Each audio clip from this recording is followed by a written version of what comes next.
Thanksgiving's coming up. Any Thanksgiving fans? Hell yeah, I love Thanksgiving. My family's a big tradition family. Like, we go all out. So for Christmas, we'll do the 7 Fishes dinner. On the 4th of July, we'll do a cookout. And then on Thanksgiving, we'll give my mom an edible. It's the best. It all started one year. My brother, he brought home edibles from like Colorado one year, and we were partaking, and my mom catches wind of it. And she opens up the door and she goes, "Hey, kids. I did pot back in the day. I want one. Share some kush with Susie." And we're like, "Okay, 2 Sues. We will give you the tiniest little piece of this edible, check in with you in 30 minutes to an hour, see how things are going." And she gobbled down 2 because she's no quitter. I don't know if you guys are familiar with the children's book, If You Give a Mouse a Cookie. Not to spoil it, but it's a cute little book where a boy gives a mouse a cookie, and then the mouse does all these like cute, fun, silly things like asks for a glass of milk, draws a picture, washes his face. If you give your mom an edible, she'll also do all these like cute, fun, silly things like call the cops on herself. Every single year. Even the local police department has gotten in on this like tradition. They'll show up on time every year. No, my mom opens the door like she's opening up the door to Jesus Christ himself. They come in, have a slice of pie, and my mom spirals until she passes out. It's the best holiday ever. Well, secondary to New Year's, where we give my dad ecstasy.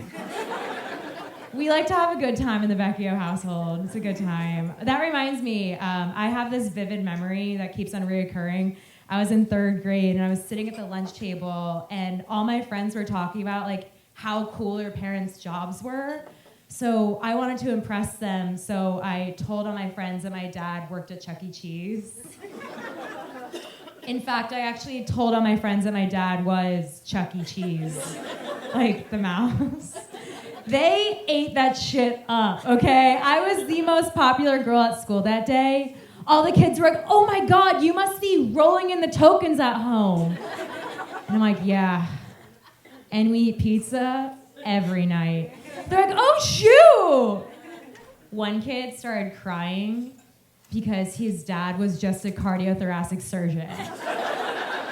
How embarrassing. I'm on cloud 9. I get home from school that day, and I see my mom sitting at the kitchen table, phone up to her ear, concerned look spread across her face. She hangs up the phone, looks at me, and she goes, "Jayne, why have I gotten multiple phone calls from your friends' parents asking if Ralph, my dad, has lost his job and if we're doing okay financially?" I learned that day that Chuck E. Cheese worker, or Chuck E. Cheese himself, is not cooler than mechanical engineer. I think any 8-year-old would beg to differ, though. Beg to differ.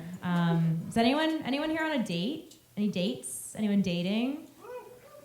2 people. Good. I'm glad you guys found love. Great. I'm dating. Glad I could bond with you 2 people back there. Really good. I'm dating. Things are going well. I met my boyfriend's parents recently for the first time. I know. Ooh. And have you guys ever walked in someone's home and like the second you walk inside, it's so fucking nice. You're like, "I have no business being here. Like none. Get me out." The kitchen looks like it's straight out of a Martha Stewart Living magazine. Their couch is so blindingly white. When you look at it, you feel like you're staring into the sun. They have 40 throw pillows for no reason. Grand piano in the corner. No one knows how to play.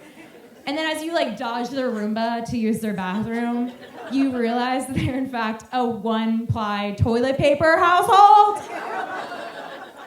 Where are your priorities? I'm sorry, but you'll splurge on an espresso machine and a hot tub, but you can't fork over the extra $3 for Charmin Quilted Ultra? Not to brag, but I live in a janky-ass 1-bedroom, 1-bath built in the 1800s. Pretty sure it's haunted, but I have a bidet and 2-ply. I might as well be living in the governor's mansion at this point. I brought this up to my boyfriend on the way home, and I was like, "What's the deal? What's going on with this?" He's like, I asked my dad about it. That's how he talks. I asked my dad about it. And he said anything thicker than 1-ply is gonna clog the pipes. I was like, oh. That makes perfect sense. I did not have the heart to tell him I flushed 8 tampons that weekend. I can never go back. Never. But good thing, we just moved in together. No one's dead yet, so that's good. I think we're still dating. And we're definitely going through like some growing pains, as my married friends call it. Like, we're getting in stupid arguments about things like the temperature. Like, for example, I like the temperature set at 71 degrees during the day, 69 to sleep. Thank you.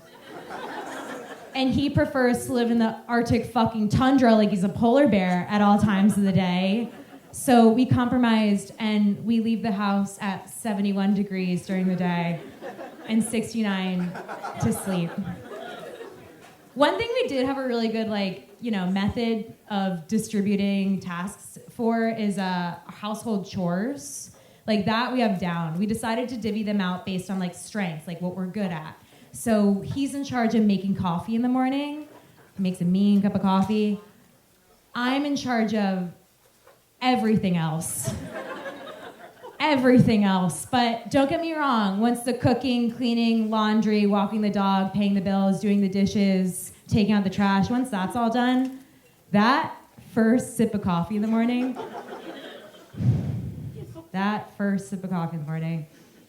makes me come.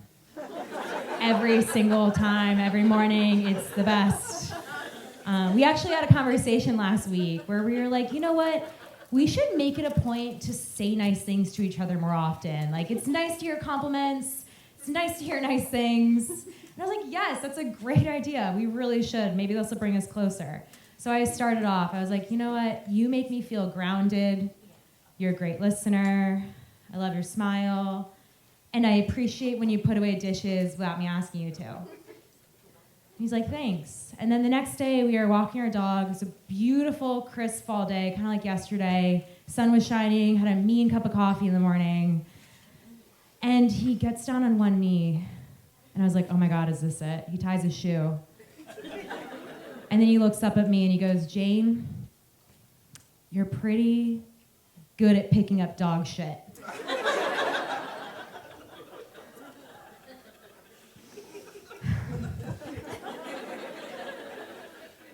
At least he called me pretty. Anyway, that's all my time for this evening. Let's keep